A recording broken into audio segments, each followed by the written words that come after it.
Noong August 2019, isang babae ang dumating sa JFK Airport. Tahimik, kalmado, at karaniwang pasahero lang sa gitna ng libu-libong tao.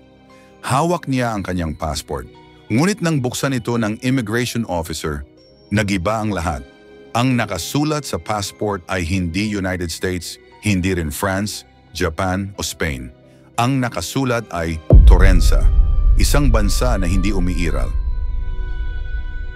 Ayon sa kwento, ang babae ay bumibiyahe daw papuntang New York para sa negosyo. Kumpleto siya sa papeles, hotel booking, return ticket at business permit.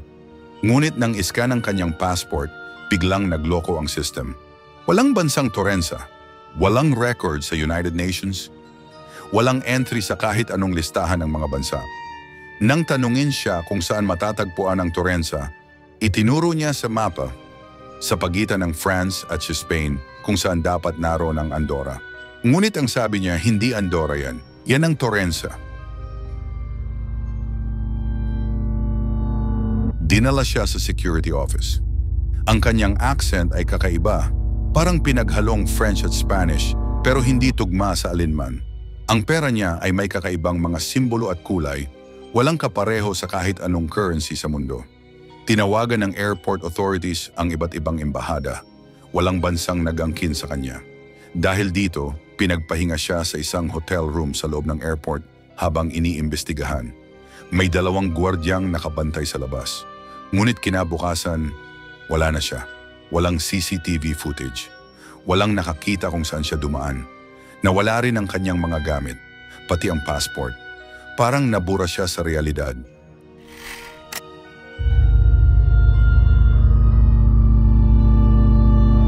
Nang kumalat ang kwento sa internet, umusbong ang iba't ibang teorya. May nagsabing siya raw ay time traveler. Galing sa isang timeline kung saan ang Torrensa ang kapalit ng Andorra.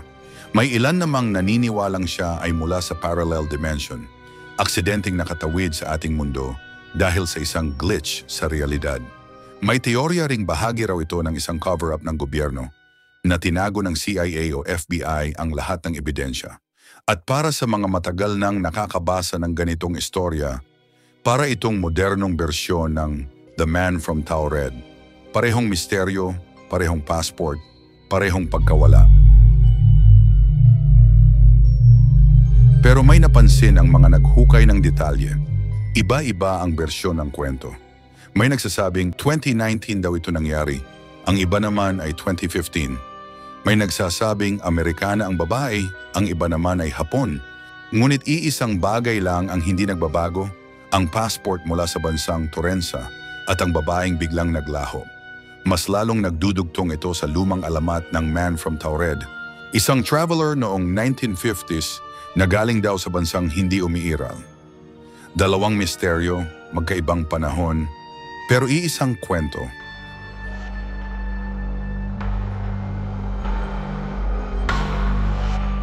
Ngunit kapag sinuri mo ng mabuti, wala ni isang opisyal na record tungkol sa Woman from Torrensa. Walang ulat mula sa JFK Airport, walang record sa pulisya, walang kahit anong news article mula sa totoong media outlet. Lahat ng pinagmulan ay mga blog, Reddit posts at creepypasta forums, mga kwentong katang-isip na paulit-ulit lang inuulit ng iba't ibang website. At dito nagsimula ang lahat. Isang fictional post noong 2013, nilikha bilang modern remake ng Man from Taured legend. Ginawa ito para magmukhang totoo. May modernong detalye, surveillance cameras, at kilalang airport. Pero ang mismong core ng kwento ay fictional.